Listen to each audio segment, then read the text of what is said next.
الحمدللہ وحدہ والصلاة والسلام علی من لا نبی بعدہ اما بعد فاعوذ باللہ من الشیطان الرجیم بسم اللہ الرحمن الرحیم قال اللہ تبارک و تعالی فی القرآن المجید الحج اشہر معلومات فمن فرض فیہن الحج فلا رفث ولا فسوق ولا جدال فی الحج وما تفعلوا من خیر یعلمہ اللہ وتزودوا فإن خیر الزاد التقوی واتقون یا اولی الالباب۔ صدق اللہ العظیم۔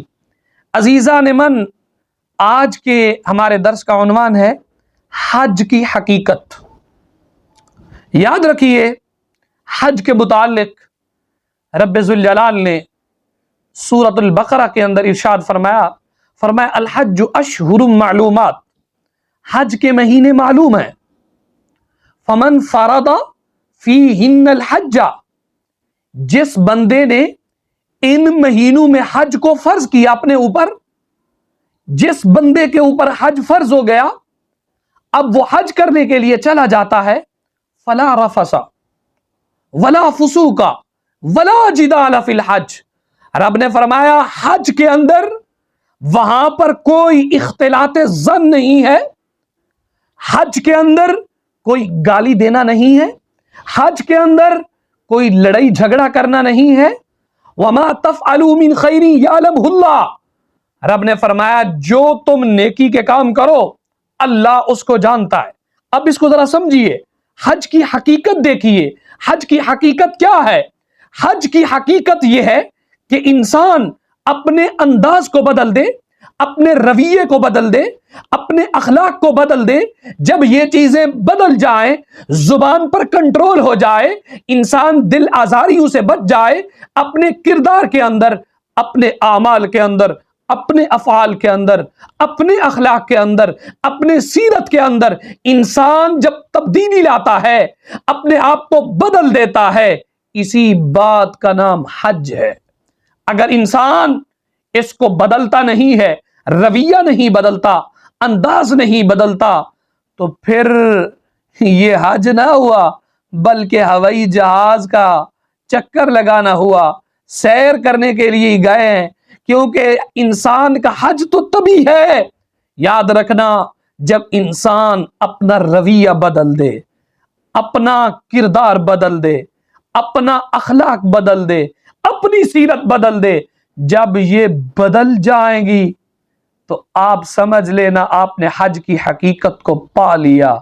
اگر یہ نہیں بدلتے، جتنی مرضی آپ عبادتیں کرتے رہیں، اللہ تعالیٰ نے قرآن میں فرمایا نا وما تفعلوا من خیر یعلمہ اللہ، جو تم نیکی کرو، اللہ تعالیٰ نے فرمایا نمازیں پڑھو، طواف کرو، صفا مروہ کے چکر لگاؤ، زیارات کے لیے جاؤ، کبھی غار ثور پہ جاؤ، کبھی غار حرا کے اندر جاؤ، کبھی مسجد قباء کے اندر جاؤ، کبھی آپ بدر کے میدان کے اندر جاؤ، کبھی وادی جن کے اندر جاؤ، جدھر مرضی جاؤ، جو بھی عبادتیں کرو، اللہ نے فرمایا ان کو میں جانتا ہوں، ان کے بارے میں مجھے علم ہے۔ لیکن یاد رکھنا، آپ کا حج تبھی مقبول ہوگا، آپ حج کی حقیقت کو تبھی پائیں گے جب آپ اپنے رویے کو بدلیں گے، اپنے کردار کو بدلیں گے، اپنے نظام کو بدلیں گے، اپنے افعال اور اپنے اخلاق کو بدلیں گے۔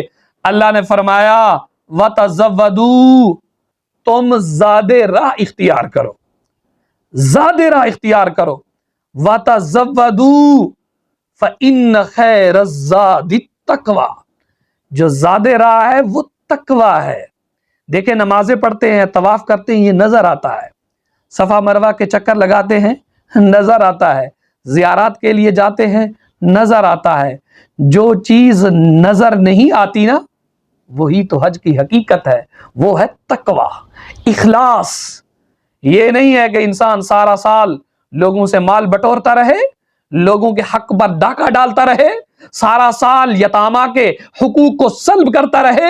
اب جی حاجی صاحب حج کے لیے جا رہے ہیں، ایسے حج کی اللہ کو کوئی ضرورت نہیں ہے۔ حج نام ہی تقوی کا ہے، حج نام ہی اخلاص کا ہے، حج نام ہی اللہ کی رضا حاصل کرنے کا ہے۔ اللہ نے فرمایا جو چیز نظر نہ آئے وہی تو اصل ہے، اور جو چیزیں نظر آ رہی ہیں وہ ساری اس کی فروع ہیں۔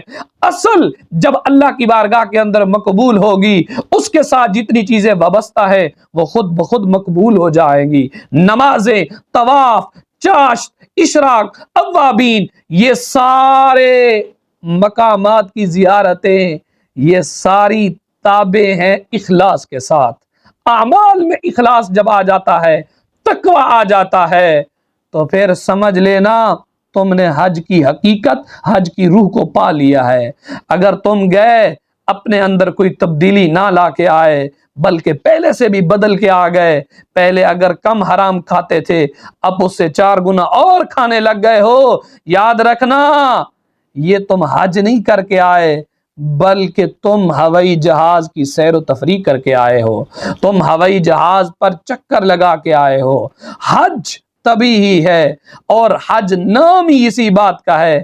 اللہ نے فرمایا فَإِنَّ خَيْرَ الزَّادِ التَّقْوَىٰ، بہترین زاد راہ تقوی ہے۔ وَاتَّقُونِ يَا أُولِي الْأَلْبَابِ، تم مجھ سے ڈرو اے عقل والو۔ تقوی کا سامان بنا لو۔ تقوی کا سامان یہی ہے ہر معاملے میں رضا الہی مقصود ہو، اللہ حج کی حقیقت انسان کو عطا فرما دیتا ہے۔